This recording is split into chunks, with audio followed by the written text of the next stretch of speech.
Mga kababayan, kinalulugod ko ibahagi sa inyo ang halos 36 na bilyong piso na pondo galing sa DPWH na nakuha natin sa flood control project.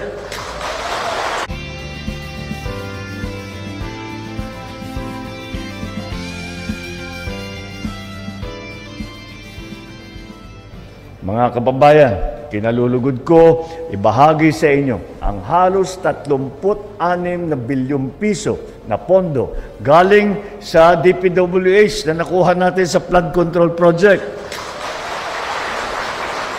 Itong halagang ito ay ilalaan natin sa mga programa ng DSWD.